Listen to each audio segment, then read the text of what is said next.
हमेशा समझो कि शिव बाबा इन द्वारा डायरेक्शन देते हैं।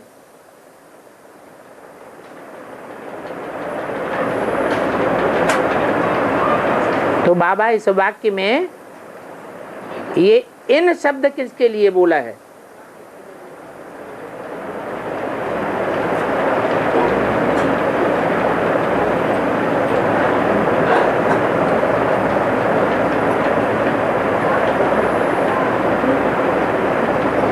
किसके लिए बोला है? राम और कृष्ण वाली आत्माओं के लिए बोला है। अगर सिर्फ कृष्ण के लिए बोला होता, ब्रह्मा के लिए बोला होता तो इस बोलते, लेकिन इस एक वचन है और इन बहुवचन है, कम से कम दो चाहिए। तो राम और कृष्ण दोनों के लिए बोला कि सदैव समझना चाहिए कि हमें डायरेक्शन किसके द्वारा मिलते हैं? ब्रह्मा कुमार कुमारियों द्वारा डायरेक्शन नहीं है, उनके द्वारा डायरेक्टर नहीं है। किसके द्वारा डायरेक्टर है? राम और कृष्ण के द्वारा डायरेक्शन देता है। अगर ईश्वरीय डायरेक्शन न समझ, मनुष्य का डायरेक्शन समझा,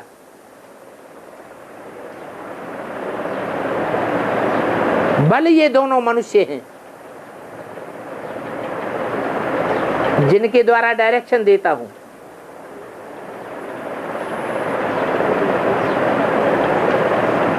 उनके द्वारा दिए गए डायरेक्शन को अगर ईश्वर का डायरेक्शन नहीं समझा तो मुझ पड़ेंगे।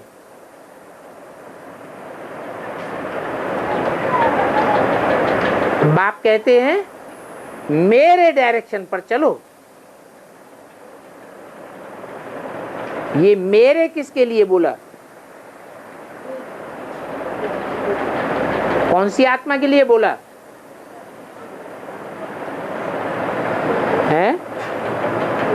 अरे शिव बाबा के लिए बोला। छोटा सा बच्चा भी जानता है ना। राम के लिए बोला ना कृष्ण के लिए बोला। डायरेक्शन देने वाली आत्मा कौन? शिव बाबा।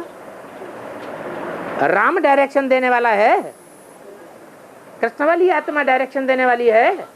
नहीं, वो तो पार्ट बजाने वाले रंगमंच पर एक्टर हैं। डायरेक्टर तो पर्दे के पीछे खड़ा रहता है और वहां से बोलता रहता है धीरे धीरे, एक्टर्स को डायरेक्शन देता रहता है, ऐसे ऐसे बोलो। तो डायरेक्टर तो दिखाई नहीं देता, वो शिव बाबा है, और रामकृष्ण तो देखने में आते हैं। बाप कहते हैं मेरे डायरेक्शन पर चलने से फिर मैं रिस्पॉन्सिबल हूं। इन द्वारा जो कुछ होता है, ब्रह्मा के द्वारा अथवा शंकर के द्वारा, राम के द्वारा अथवा कृष्ण के द्वारा जो कुछ होता है, अच्छा या बुरा तुम्हारी नजर में, उसका रिस्पॉन्सिबल मैं हूं। कौन है रिस्पॉन्सिबल? शिव बाबा रिस्पॉन्सिबल, शिव बाप। उनको हम राइट कर ही देंगे। क्या बल तुम सबकी दृष्टि में वो राइट नहीं कर रहा है? कौन? राम या कृष्ण? जो काम कर रहे हैं, जो बोल रहे हैं, तुम्हारी दृष्टि में वो अनराइटियस है, रंग है। परंतु राइट या रंग जो कुछ भी इनके द्वारा होता है, उसका जिम्मेवार मैं हूं।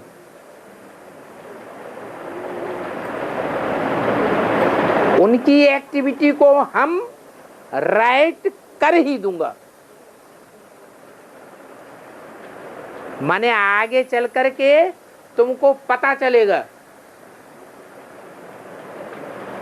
कि जिसको हम अनराइट समझते थे,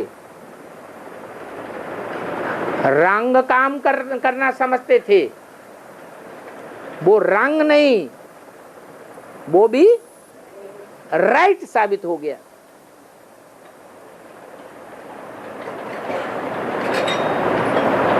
तुम सिर्फ हमारी डायरेक्शन पर चलो।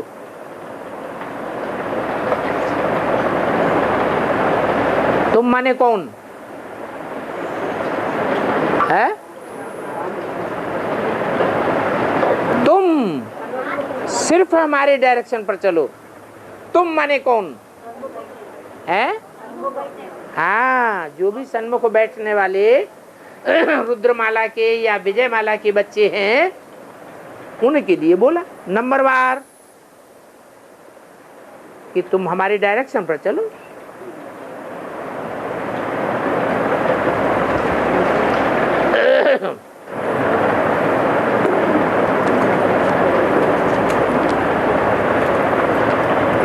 मेरे आने का पार्ट एक ही बार संगम पर है, ऐसे भी नहीं तुम्हारे बुलाने पर आता हूं। तुम तो जन्म जन्मांतर बुलाते आए, मैं आया क्या? नहीं।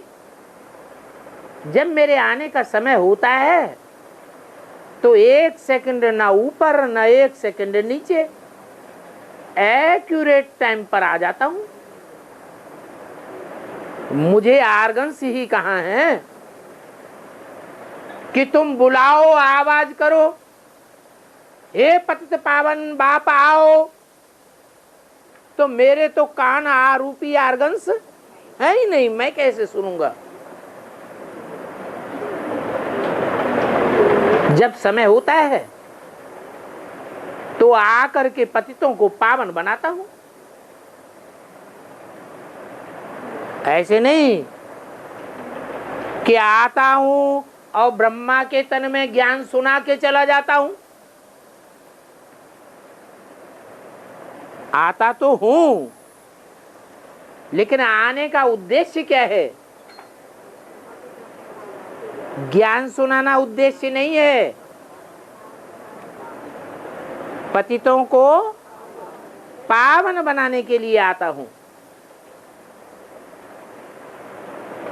पतितों को पावन बनाता हूं, ऐसे नहीं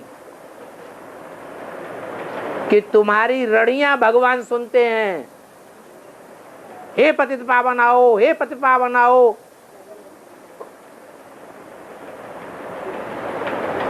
अब इसमें समझाने की न समझने की क्या बात रह गई?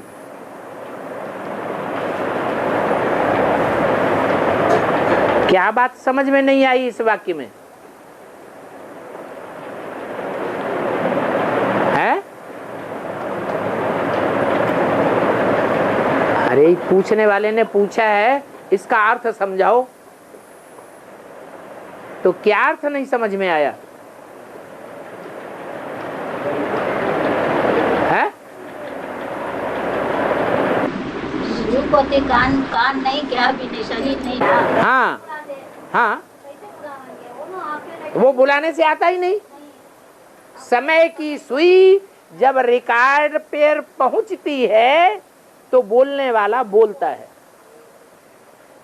समय की सुई माना ड्रामा है, मैं भी ड्रामा के बंधन में बांधा हुआ हूं। मैं तुम्हारी बात सुनने के लिए बांधा हुआ नहीं हूं। मैं अपने पार्ट में बंधा हुआ हूं। जैसे तुम आत्माओं का टाइम होता है तो परम धाम से आती हो और जन्म जन्मांतर अपना पार्ट बजाती हो, फिर पतित हो जाते हो, तो बाप आते हैं, तुमको पावन बनने का रास्ता बताते हैं।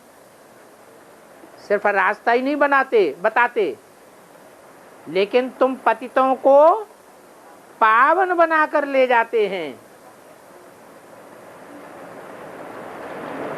सारी दुनिया को नहीं, तुमको। आंखों पर बिठा कर ले जाता हूं। इससे ज्यादा श्रेष्ठ हिंदी तो कोई भी नहीं है। सबसे ज्यादा श्रेष्ठ इंद्रिय कौन सी है और सबसे ज्यादा धोखेबाज इंद्रिय कौन सी है?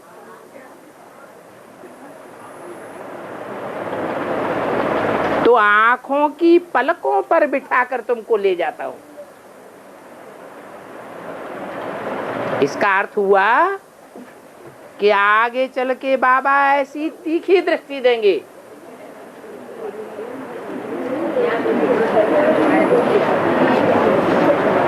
कि तुम्हारी आत्मा इधर से उधर टस से मस नहीं हो सकेगी। अभी तो दृष्टि लेते लेते झोंका मार देते हैं।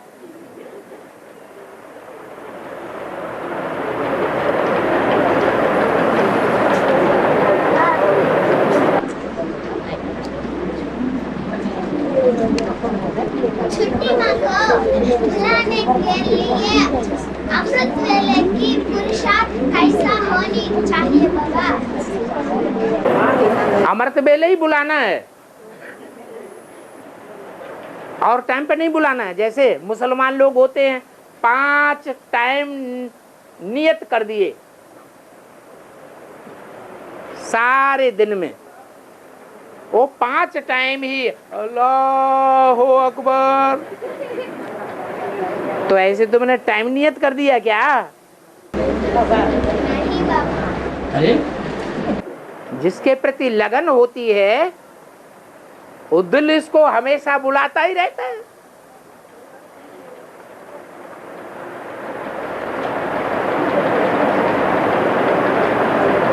और हर बात का मतलब ही मतलब नहीं समझ में आ रहा है। रामचंद्र जी ने जीत नहीं पाई, इसलिए उनको छत्री की निशानी दी है। इसका क्या मतलब है बाबा? अरे जीत किस बात पे नहीं पाई है और कब जीत नहीं पाई है? पाई माने पास्ट की बात है। यज्ञ के आदि में राम वाली आत्मा ने विकारों पर जीत नहीं पाई और जीत पाए बगैर ही शरीर छोड़ दिया। तो फेल कहेंगे पास कहेंगे? अच्छा राम की आत्मा की बात छोड़ दो, कृष्ण वाली आत्मा ने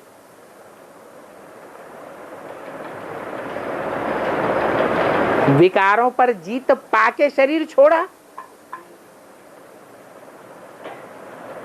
या जीत पाए बगैर ही शरीर छोड़ गए? हैं? हैं? कृष्ण वाली आत्मा, कृष्ण वाली आत्मा 68 में जब शरीर छोड़ा, 69 में तो जीत पाकर के शरीर छोड़ा, विकारों पर जीत पा लिया फिर शरीर छोड़ा, या जीत पाए बगैर ही शरीर छोड़ चले गए? अरे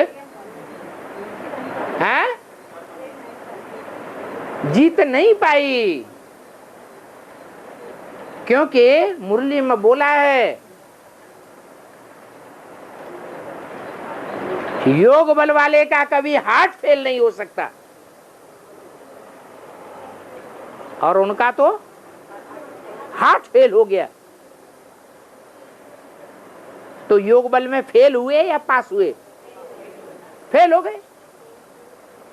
तो राम ने भी जीत नहीं पाई और कृष्ण ने भी जीत नहीं पाई।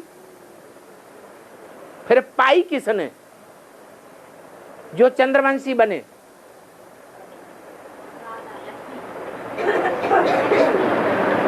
है?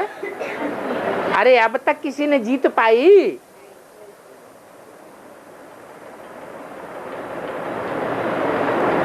लक्ष्मी ने जीत पाई? लक्ष्मी ने ज्ञान लिया जीत पाने का? घर गृहस्थ में रहते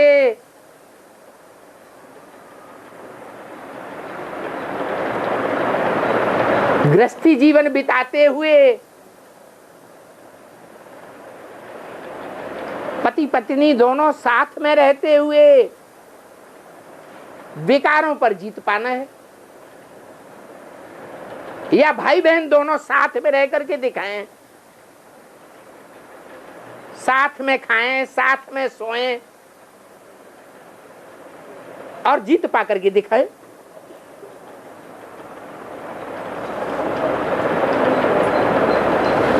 तो किया लक्ष्मी ने? है? नहीं किया। क्यों? न लक्ष्मी ने किया ऐसा, न कृष्ण ने किया, न राम ने किया। किसी ने जीत नहीं पाई। इसलिए सतयुग का कोई भी देवता ऐसा नहीं होता जो त्रेता में जाके क्षत्रिय न बने, चंद्रवंशी न बने। माना माया सबको क्या कर देती है? सबको फेल कर देती है।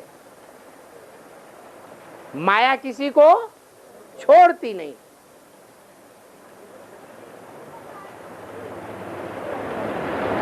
अगर लक्ष्मी के लिए कहें तो लक्ष्मी ने बाप को ही कहां पहचाना? जो जीत पाने की पढ़ाई पढ़े, पहचाना क्या? पहचाना ही नहीं। हाँ, जिन्होंने बाप को पहचाना है उनके लिए ये डायरेक्शन दिया बाप दादा ने, क्या करो? विजयमाला का आवाहन करो तो तुम्हारी जीत हो जाएगी। ये अंधे और लंगड़े की कहानी है।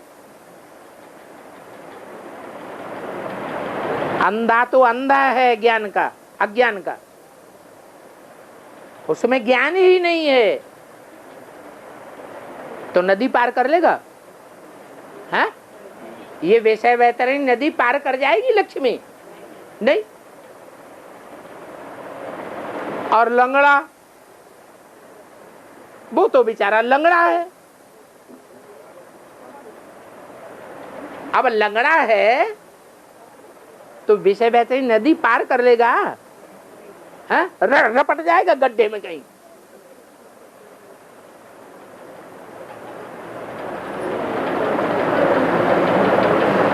तो एक अंधा अज्ञान का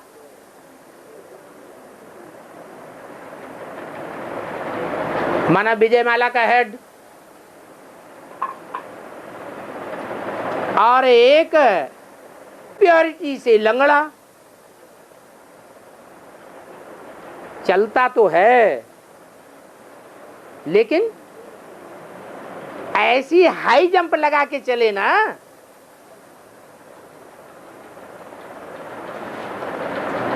ऐसी तीखी दौड़ दौड़े ना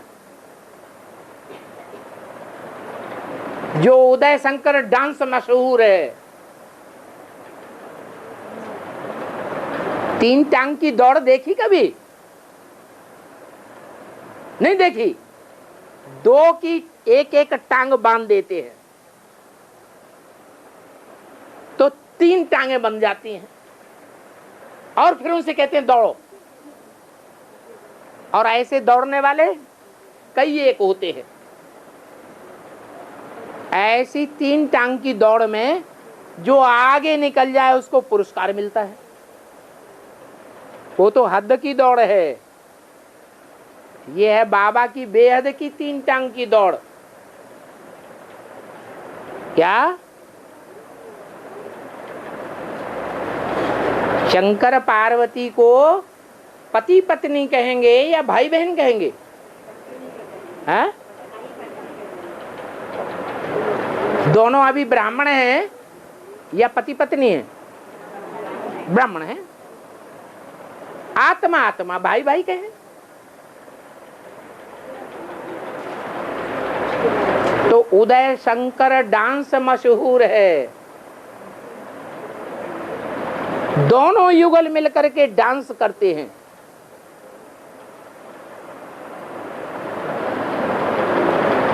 हस्त शंकर डांस मशहूर नहीं है। कौन सा डांस मशहूर है? उदय ज्ञान सूर्य प्रगटा, अज्ञान अंधेर विनाश। ऐसा ज्ञान डांस करते हैं युगल जोड़ी में कि उस ज्ञान के डांस से आत्मा विषय वैतरणी नदी को भी पार कर जाती है।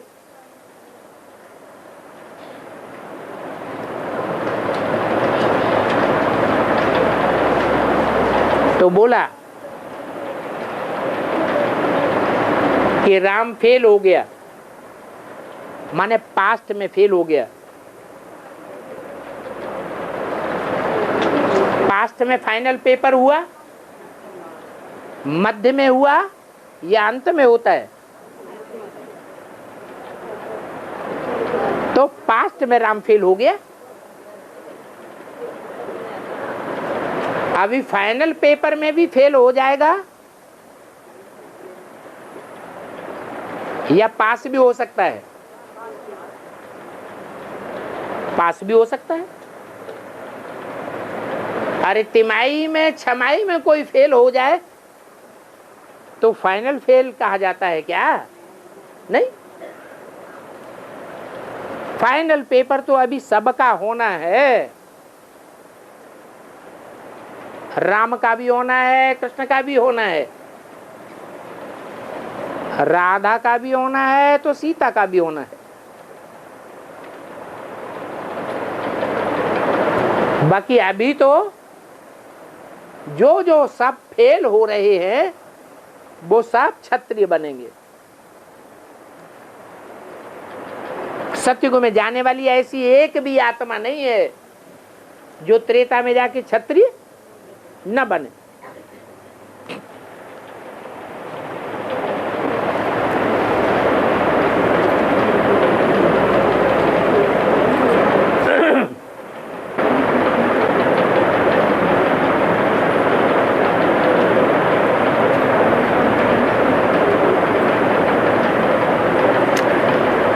कहते हैं ना, तो मात पिता हम बालक तेरे, तो ये ब्रह्मा माता हो गई, तो उनके साथ संबंध रखना चाहिए। अगर उनसे प्यार हो गया तो खेल खलास। किनसे प्यार हो गया? माता से। एक को प्यार करना है या अनेकों को प्यार करना है? एक को करना चाहिए। अगर एक बाप को छोड़ कोई दूसरे से प्यार हो गया तो कहेंगे माम एकम, याद करो। ये बात झूठी हो गई। तो वर्षा कैसे पाएंगे? वर्षा तो एक बाप से प्यार चाहिए, एक बाप के मुकाबले और किसी से कोई प्यार न हो। एक शिव बाबा, दूसरा न कोई, तब वर्षा मिलेगा। विश्व की बादशाही का वर्षा है और नंबरवार वर्षा पाएंगे। बाकी ब्रह्मा ने तो शरीर छोड़ दिया, तो अब उनसे तो प्यार की बात ही खत्म हो गई। खत्म हो गई या चालू है? हैं? खत्म हो गई? नहीं, अगर खत्म हो गई होती तो ब्रह्मा माने बड़ी माँ और जगत अम्बा माने भी बड़ी माँ।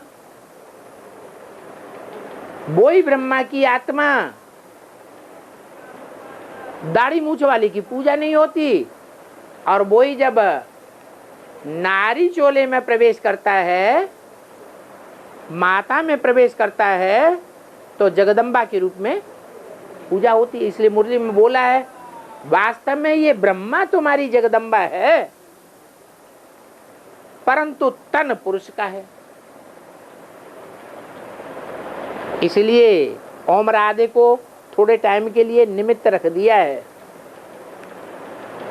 बाकी तुम्हारी बड़ी मम्मी कोई और है जिसकी पूजा होती है। तो ब्रह्मा अभी है या नहीं है? है तो, लेकिन प्यार ब्रह्मा से नहीं हो जाना चाहिए। क्या? अम्मा की हालत खराब जरूर है, क्योंकि वो सब माताओं की माता है, सारे जगत की अम्बा है। माताओं की हालत खराब, तो जो माताओं की माता है उसकी भी हालत खराब है। तो योगदान तो देना है। जब चंद्र ग्रहण लगता है तो क्या चिल्लाते हैं? दे दान तो छूटे ग्रहण। एक के पतित बनने से सब पतित बन जाते हैं, एक के पावन बनने से सब पावन बन जाएंगे। तो योगदान तो देना है। वो प्रकृति माता है, वो माता भल पतित है, बाप को भी नहीं पहचानती, क्योंकि प्रकृति जड़ है, पहचान कर भी नहीं पहचानती। तो जड़ प्रकृति है, वो ज्ञान से नहीं परिवर्तन होगी, प्यार से परिवर्तन होगी। तो प्यार तो देना है, परंतु आत्मिक रूप में, आत्मा आत्मा भाई भाई के रूप में। बाकी कोई दूसरे संबंध के रूप में प्यार किया तो घाटा आ जाएगा। इसलिए बोला, तुम मात पिता हम बालक तेरे। ये ब्रह्मा माता हो गई, तो उनके साथ संबंध तो रखना चाहिए। संबंध रखा है तो निश्चय पत्र लिख के दिया है, सबने लिख के दिया है, या कोई यहाँ ऐसा भी बैठा है जिसने निश्चय पत्र लिख के नहीं दिया? अरे है, सबने दिया है। परंतु उनसे अगर प्यार हो गया और बाप के मुकाबले उनसे जास्ती प्यार हो गया, उन्हीं की याद आने लगी, क्योंकि जिससे लगाव लग जाता है उसकी निशानी क्या है? उसकी तरफ बार बार बुद्धि भागती है। तो वर्षा खलास, बाप का वर्षा नहीं मिलेगा।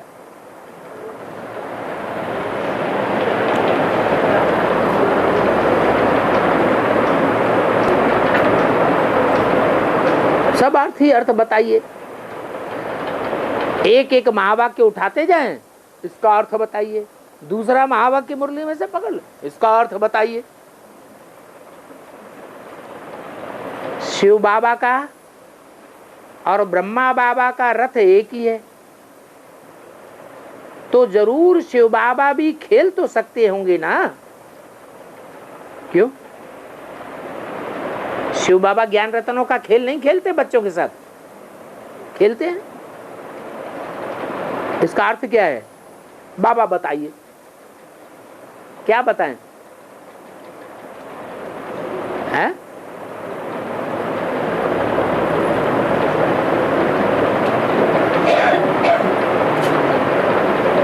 एक मुरली में बोला है, अव्यक्त वाणी में बोला है, तुम बच्चों को ऐसा खिलौना मिला है जिससे तुम बच्चे खेल सकते हो। ये खिलौना न टूटेगा न फूटेगा और इसकी कीमत भी नहीं देनी पड़ेगी। दुनिया में जो खिलौने होते हैं, चाहे चैतन्य हो चाहे जड़ खिलौने हो, वो तो खरीदने पड़ते हैं पैसे दे करके, और आज खरीदो कल टूट जाए तो खेल खलास। लेकिन ये खिलौना तो टूटने फूटने वाला नहीं है, ये अविनाशी खिलौना है।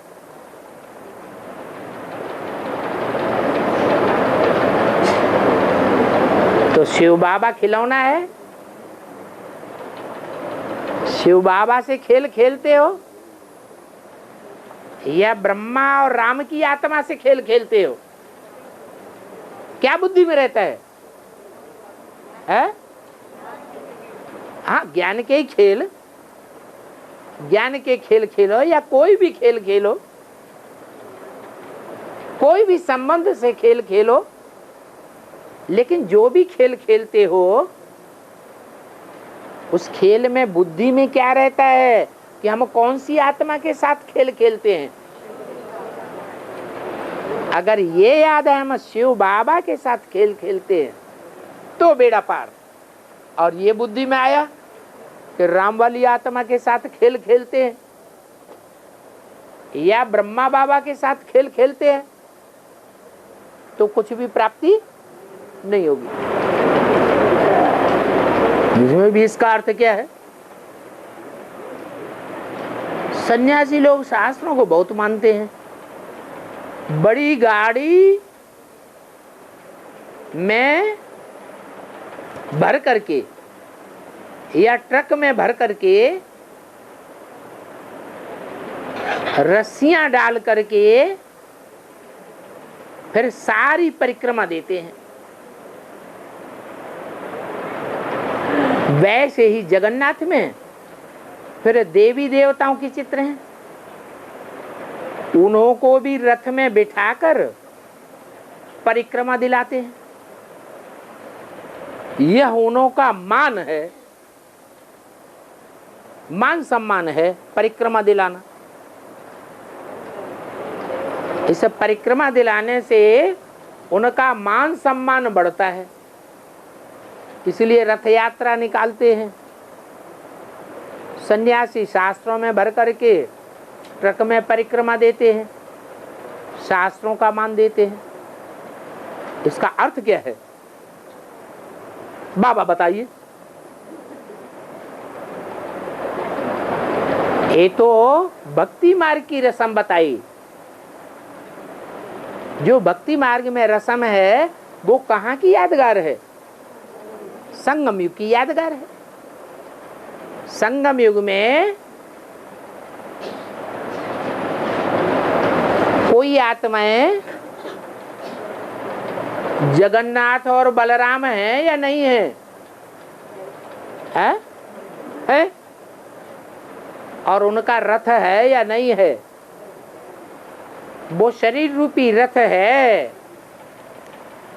उस शरीर रूपी रथ में बलराम और जगन्नाथ को बिठा करके ईश्वरीय सेवार्थ चारों तरफ चक्कर लगाते हैं। संगम युग में तो चक्कर लगाए रहे हैं कि नहीं लगाए रहे हैं? हैं? लगाए रहे हैं। रस्सियां बांध बांध करके शास्त्रों को ट्रक में रखते हैं। ट्रक माना क्या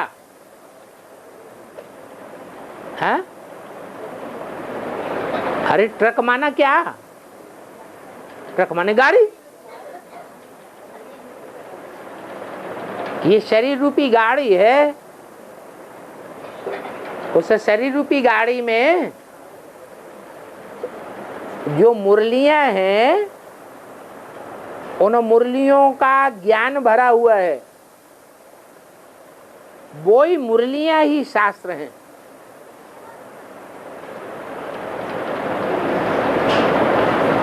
वो शास्त्र रूपी ज्ञान ब्रह्म वाक्य कहते हैं। ब्रह्मा के मुख से वेद निकले, वो वेद वाक्य उस ट्रक में भरे हुए हैं और उसको रस्सियों से बांधा हुआ है।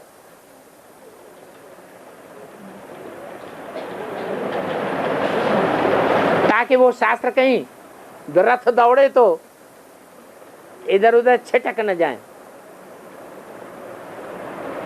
वो रस्सियां कौन सी हैं? है? अरे जो मुरली के महावाक्य हैं उनको बांधा गया ना, तो कौन सी रस्सियों से बांधा जाता है? हैं? ज्ञान की रस्सियां कह दो। जैसे जंजीर बनाई जाती है तो एक कड़ी से दूसरी कड़ी उलझाई जाती है, ऐसे ही ये ज्ञान की कड़ियां हैं जिनके जंजीर बना करके एक दूसरे से बांधा गया है। कोई बात छिटक के इधर उधर ना हो जाए, उल्टा सीधा अर्थ न निकल जाए, सही अर्थ निकले। फिर परिक्रमा दिलाते हैं। वो ही ज्ञान की बातें, वो ही मुरलियों के पत्ते, वो ही शास्त्र।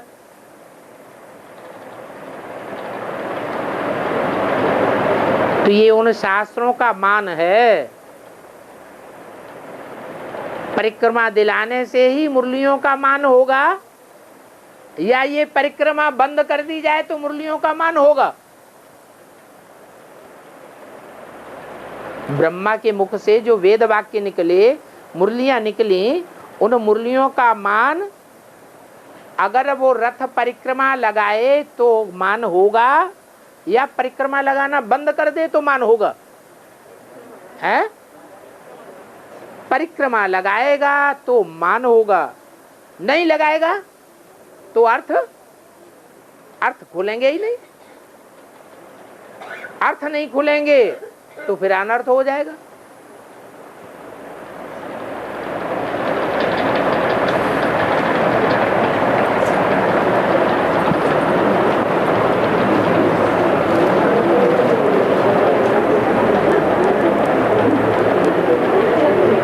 साकार के 42-43 वर्ष और अव्यक्त के 10 वर्ष, तो 50 वर्ष से भी ऊपर चले गए। इसका अर्थ क्या है?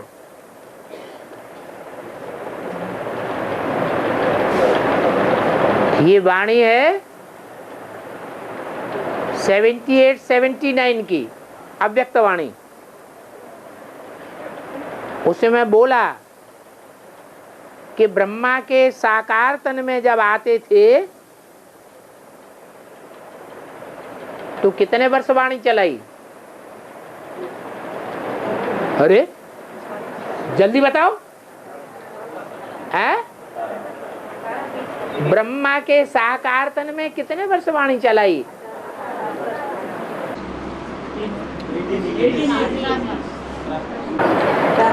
अरे 2 रथ हुए ना साकार में, एक पीयू और एक ब्रह्मा, दोनों ही ब्रह्मा थे।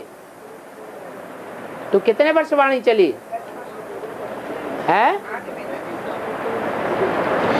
अरे 68 तक वाणी चली न लगातार, सन 36 से ही वाणी चली ना। तो साकार के द्वारा कितने साल हुए? 33 इयर्स। उसके बाद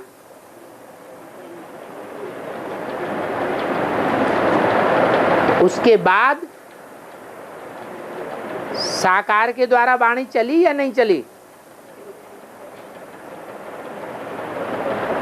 है? गूंगा रहा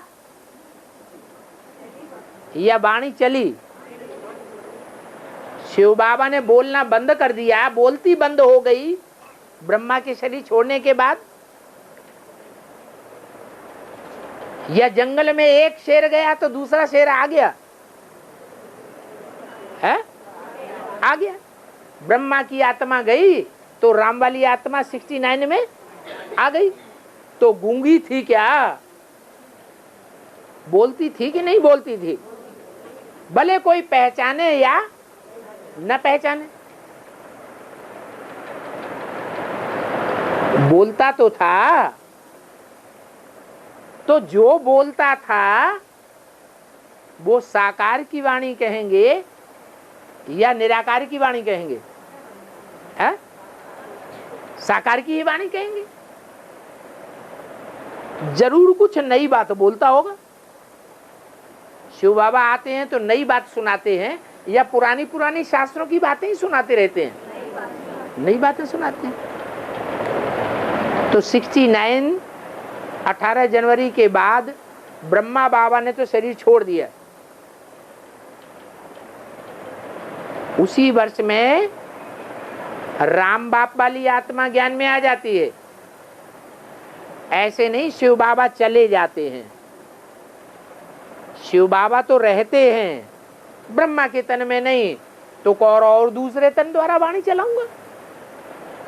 जिसके तन में वाणी चलाऊंगा उसका नाम रखूंगा ब्रह्मा। तो उस समय बल प्रत्यक्ष नहीं हुआ लेकिन वाणी तो चली ना।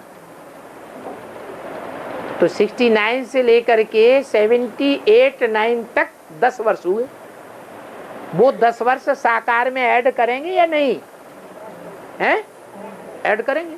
तो 33 वर्ष में 10 वर्ष और जोड़े, कितना आया? 42-43। ये साकार के 42-43 इयर्स हो गए। उसके बाद 77 में संपूर्णता वर्ष मनाया गया।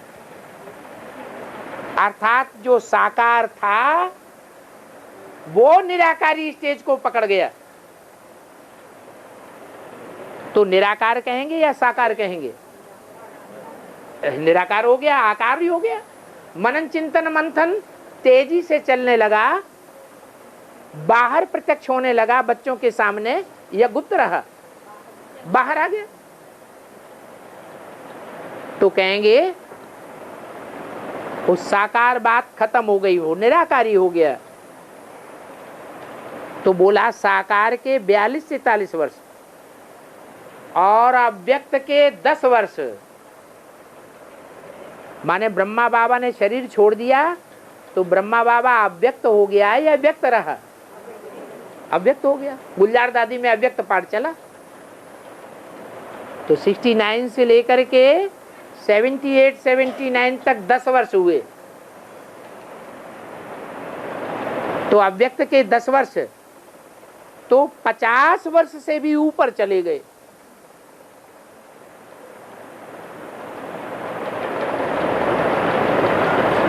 तो बाबा ने रिजल्ट पूछा कि रिजल्ट क्या रहा? इतने साल बीत गए, साकार में पार्ट बजाते बजाते और अव्यक्त में पार्ट बजाते बजाते।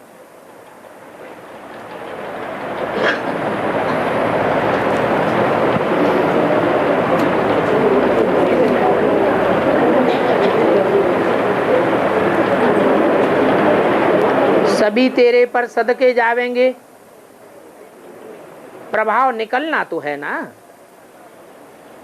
अभी तो तेरा बहुत सामना करते हैं, क्योंकि तुम सभी के दुश्मन हो। क्या क्यों सामना करते हैं? क्योंकि तुम सभी के दुश्मन हो। सभी का विनाश कराए तुम राजा ही ले लेते हो। ये क्या सभी में बाबा के बच्चे भी आ गए क्या? है नहीं। अरे सभी का विनाश कराए माने स्थूल विनाश की बात नहीं है, सभी के पद का विनाश हो जाता है, पद नीचा हो जाता है और तेरा पद ऊंचा हो जाता है। इसलिए बोला अभी तो तेरा बहुत सामना करते हैं, क्योंकि तुम सभी के दुश्मन हो। सभी का विनाश कराए तुम राज्य ले लेते हो, तो तेरे दुश्मन बनेंगे ना।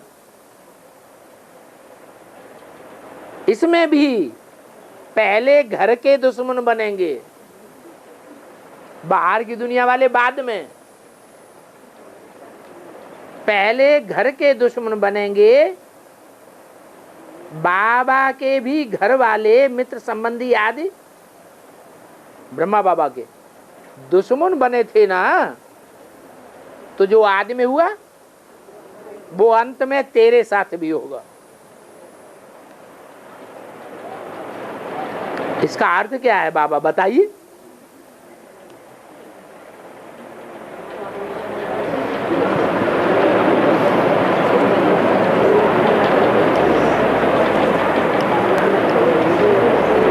बाबा रामायण में जनक महाराज को दिखाया है कि उनको सोने की पेटी में सीता मिली। कोई सोने का घड़ा दिखाते हैं तो घड़ा कहो या पेटी कहो, किस बात की यादगार है?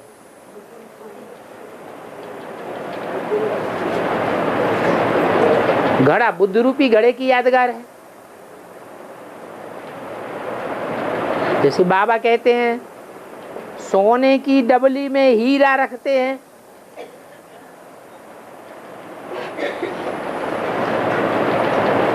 फिर उसको गुप्त करने के लिए गुदरी में छिपाए देते हैं। तो डबली या पेटी किस बात की यादगार हुई है? शरीर रूपी पेटी हुई।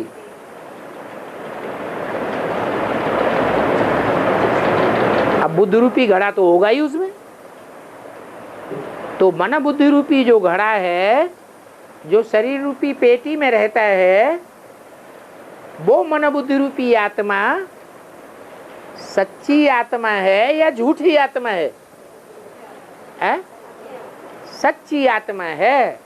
सच्चाई को ही सोना कहा जाता है।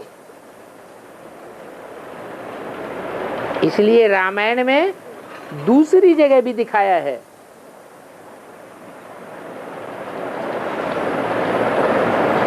कि जब पंचवटी में राम माया रूपी हिरण को मारने गए तो उन्होंने असली सीता को छुपा दिया।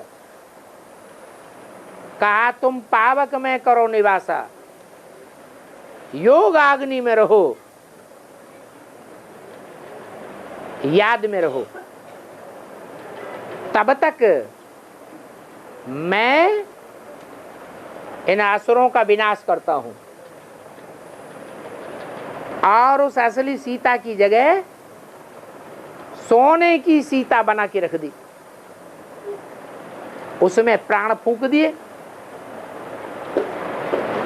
तो वो सोने की सीता कौन हुई? जगदम्बा। यही बात यहाँ दिखाई गई है।